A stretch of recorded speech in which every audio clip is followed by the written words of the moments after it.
Ao longo dos evangelhos, poucas passagens geram tanto estranhamento em nós quanto esse da maldição da figueira.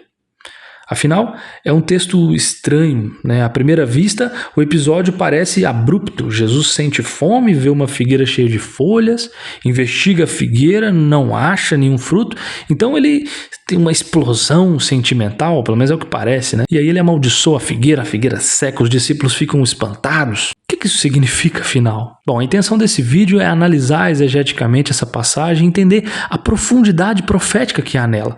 Mas antes, eu queria convidar você a se inscrever no canal, a deixar o seu like, a fazer o seu comentário. Eu quero ouvir vocês, quero saber o que vocês estão achando do conteúdo que está sendo produzido aqui, quero também sugestões e também é muito bem-vindo às críticas que vocês têm. E além disso, compartilhe esse vídeo, né? Da mesma forma que você pode estar aprendendo, pode estar sendo edificado por ele, que outras pessoas também o sejam.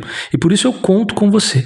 O episódio em questão aparece no Evangelho de Marcos e no Evangelho de Mateus. E aqui talvez esse primeiro olhar deva ser direcionado para o Evangelho de Marcos, porque Marcos apresenta uma estrutura muito interessante. D.A. Carson, ele vai dizer que Marcos coloca uma espécie de um sanduíche literário. A gente tem ali a figueira, o templo e depois a figueira de novo. Portanto, quando nós olhamos atentamente para essa estrutura, talvez a gente comece a entender um pouco melhor, a entender que talvez essa passagem não seja simplesmente uma demonstração de poder de Jesus, ou uma explosão sentimental de Jesus, né? Ele está irado, procurou alguma coisa para comer e não encontrou. Na verdade, parece que essa questão com a figueira, ela está relacionada com o templo. E é isso que o Carson vai dizer. Ele vai falar, inclusive, que a maldição da figueira e a purificação do templo interpretam uma a outra.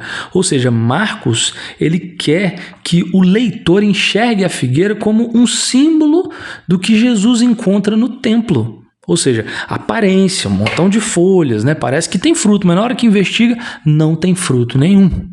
O Art France e o Craig Keener, eles seguem numa direção que nos trazem dados culturais importantes acerca da figueira. Porque, embora Marcos destaque que não era a época de figos, né, propriamente ditos, eles apontam para o fato de que antes que surgissem folhas, geralmente as figueiras apresentavam pequenos frutos comestíveis, ou seja, a presença das folhas necessariamente implicam em presença de algo comestível, de algum tipo de fruto. Logo, quando essa árvore cheia de folhas não tem fruto algum, ela se mostra uma árvore enganosa.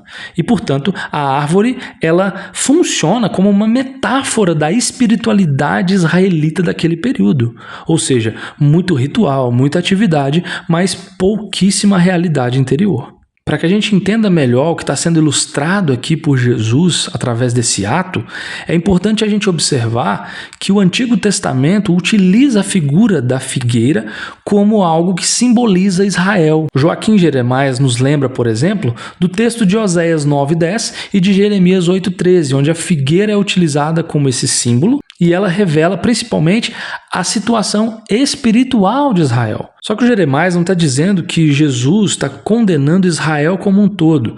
Na realidade, o que ele sugere de fato é que qualquer judeu entenderia imediatamente o simbolismo na fala de Jesus. Portanto, se trata de uma denúncia profética e não étnica. N.T. Wright, inclusive, vai seguir nessa direção dizendo que o alvo não é Israel em si, mas sim o sistema religioso que é centrado no templo.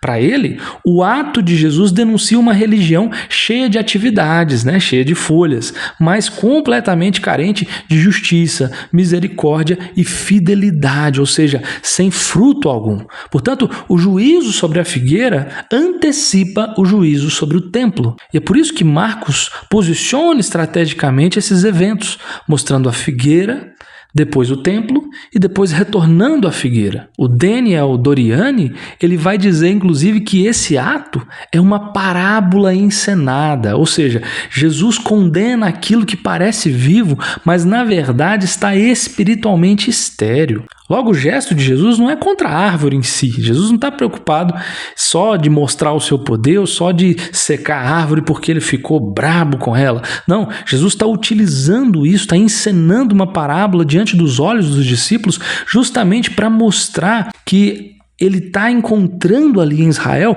um tipo de piedade impressionada por fora, mas completamente decepcionada por dentro.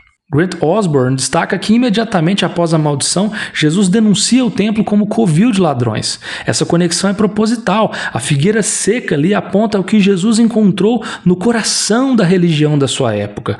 Muita atividade, muita movimentação, mas pouquíssima essência. E um detalhe exegético importante é que tanto Mateus quanto Marcos, eles enfatizam que a figueira secou desde as raízes. Craig Blomberg comenta que essa expressão aponta para um julgamento total e não uma simples correção. Ou seja, Jesus não está interessado em só reformar, em só ajustar ali o templo, a religião da sua época. Não, Jesus entende que o sistema religioso presente, ele carece de substituição. Algo que teologicamente se cumpre na pessoa de Cristo. Por fim, Jesus aplica tudo isso aos seus discípulos, falando sobre fé e oração. O Carson observa que isso mostra que o milagre funciona em múltiplos níveis. Ou seja, ele comunica juízo, revela a falência da religião estéril e, ao mesmo tempo, ele ensina aos discípulos sobre a confiança plena em Deus. Portanto, a maldição da figueira não é um ato impulsivo de Jesus. Jesus não simplesmente ficou bravo porque ele estava com fome, queria comer e não achou um fruto. Muito menos uma mera demonstração de poder. Na verdade, Jesus expõe a distância entre a aparência e realidade espiritual. Ele denuncia a esterilidade religiosa daquela época e convida seus seguidores a uma fé viva, a uma fé que produz fruto e não apenas folhas. Portanto, esse texto, que parece estranho aos nossos olhos, principalmente diante de uma leitura apressada, que geralmente a gente faz, ele na verdade é carregado de simbolismo, é carregado de significado. Diante dos olhos dos discípulos aconteceu o que é verdadeiramente um ato profético. Como nós vimos aqui anteriormente, Jesus encena uma parábola diante deles para poder mostrar que aquele sistema religioso, que aquele sistema carregado de aparência, carregado de beleza externa, na verdade estava seco por dentro. Esse sistema que outrora vai ser admirado pelos discípulos, em outro episódio eles vão olhar e vão dizer, olha que grandiosidade essa construção, e Jesus vai dizer, não ficará pedra sobre pedra. É aqui, no texto da figueira, no texto da maldição da figueira, é que Jesus mostra que um eminente juízo viria sobre o templo e sobre todo aquele sistema, justamente porque eles careciam de frutos. E talvez a pergunta que fica para nós é, quem nós somos? Quando nós olhamos para essa parábola encenada, o que isso comunica a nós? Ou o que isso fala a respeito de nós? Será que nós somos como essa figueira?